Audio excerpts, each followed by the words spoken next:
Welcome to the Real News Network. I'm Paul Jay in Baltimore, and welcome to this week's edition of the Black Financial and Fraud Report with Bill Black, who now joins us from Kansas City. Bill's an associate professor of economics and law at the University of Missouri, Kansas City. He's a white-collar criminologist, a former financial regulator, and author of the book, The Best Way to Rob a Bank is to Own One. Thanks very much for joining us again, Bill. Thank you. So what's happened this last week? So we have the gift that keeps on giving, Donald Trump.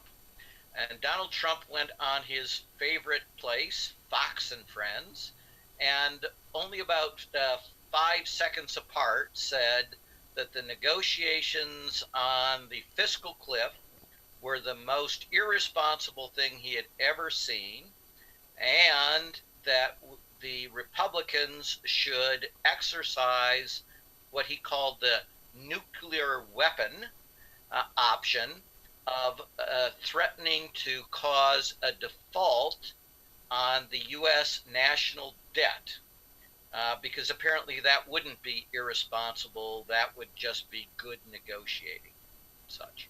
So what does he want? What's he, in terms of the fiscal cliff, what's he trying to get out of the nuclear bomb, which essentially would say the United States plans to default on its debt. So what does he want so bad? So in addition to the self-parody of thinking that nuclear weapons are, responsible things to use on your own economy, what his problem with on the fiscal cliff is the usual one, that if you allowed it to stay in place for a considerable time, it would impose austerity and force the United States back into recession. And therefore, what he wants the Republicans to do is, he called it going big. And going big is a term of art in this discussion that means searching for at least a $4 trillion austerity deal over 10 years. So again, this is the logic of the Donald. The problem is we're about to have austerity, and that would cause a recession. And the solution is to extort, threaten to destroy the U.S. economy in order to negotiate much greater austerity that would last for a much longer time, so that we could have not just one recession, but multiple gratuitous recessions.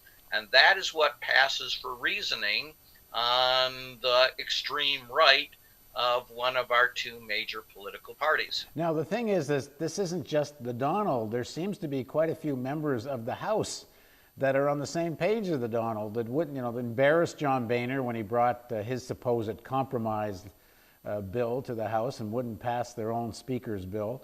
And I mean, I don't think Donald's on his own here. Not at all. And by the way, the response of the trio, that is the Fox and Friends, was, hey, we see no problem here. You can imagine just a little thought experiment. Take any Democratic politician and have him come on to Fox News and say, what I would like to do is threaten to destroy the U.S. economy in order to extort the Republicans into giving me everything I want. And imagine what the Fox response to that statement would be. But with the Donald, it was just, well, of course. And you are correct. Boehner is saying expressly that he plans to use the debt ceiling, which is bizarre legacy of the gold standard, to extort concessions from President Obama. Now, if Obama gives into this, he is the world's worst negotiator, because, of course, the thing about a nuclear threat is that you can't use it. Because if you did, A, you would put the U.S. economy into crisis, and indeed the global economy into crisis, and you would be blamed for it and destroyed as a political party, and you'd have to undo it within about 2 days. Plus, there are ways, at least 3 ways, that you could defuse the nuclear weapon if you were President Obama. So you could either call the bluff or call the bluff and be prepared to, as I say, defuse the bomb they're trying to use to extort. Those 3 ways basically are the 14th Amendment, of the United States, which, in a spectacular case of unilateral disarmament, President Obama has been saying that he wouldn't use, even though in many ways it's the cleanest. The 14th Amendment says basically we shall pay our debts.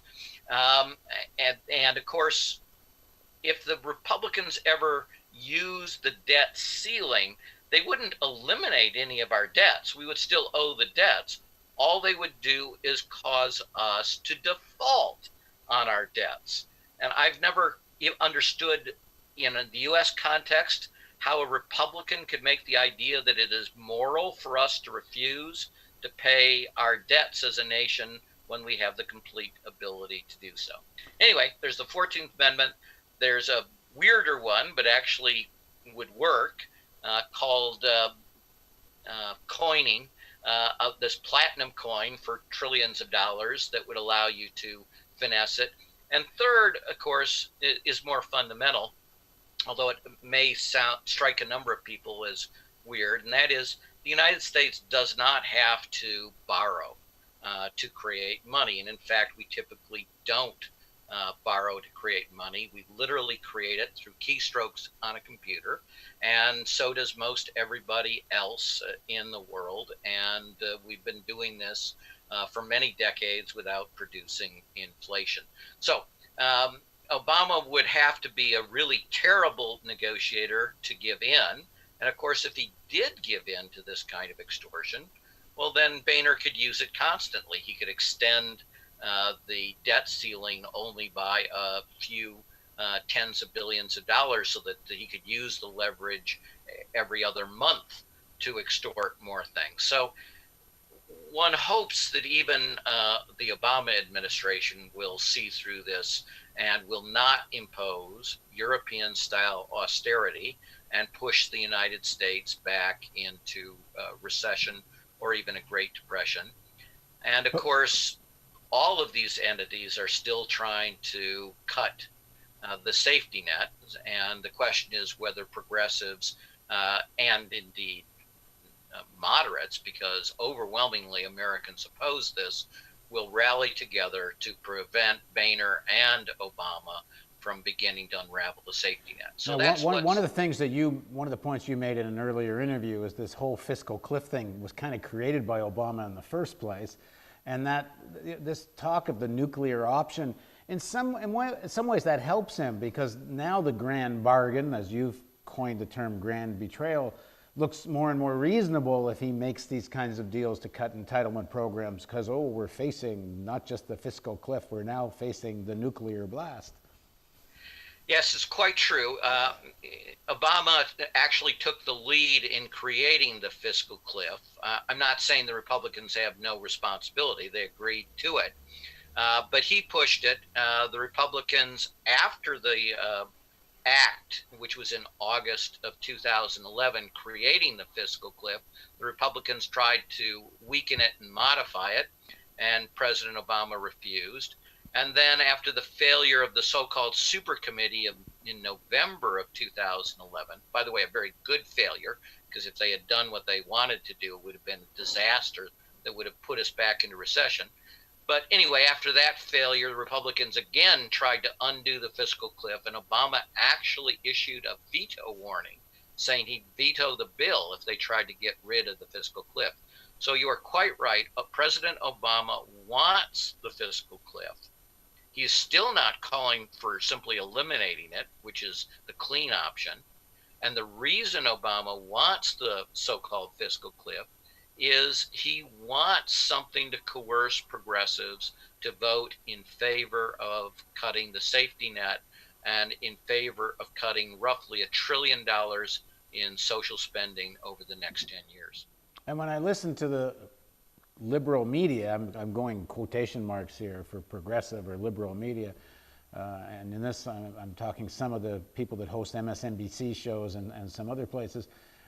They're treating this as if it's just a straightforward battle over tax increases. Obama wants to increase taxes on the rich and the Republicans don't.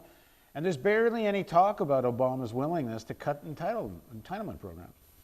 Yeah, that is one of the saddest things because it's the old Carney game of, watch my left hand, watch my left hand, while everything is happening in the right hand.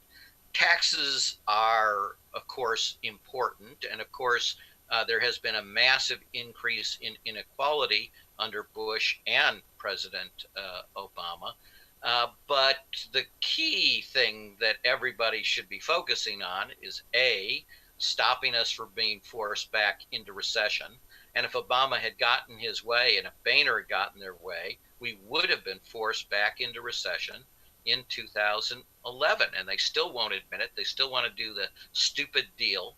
Um, and of course, the second area is that they both want to cut the safety net. And not only should they not be cutting the safety net, if anything, they should be strengthening the safety net, given the terrible unemployment and given the fact that it would actually help the nation recover more quickly and actually reduce the budget deficit. So their policy is self-defeating. Take a look at what happened to Europe when the kind of policies that Obama and Boehner are trying to get were actually used and have forced the Eurozone back into recession and Spain, Greece, and much of Italy back into Great Depression levels of unemployment.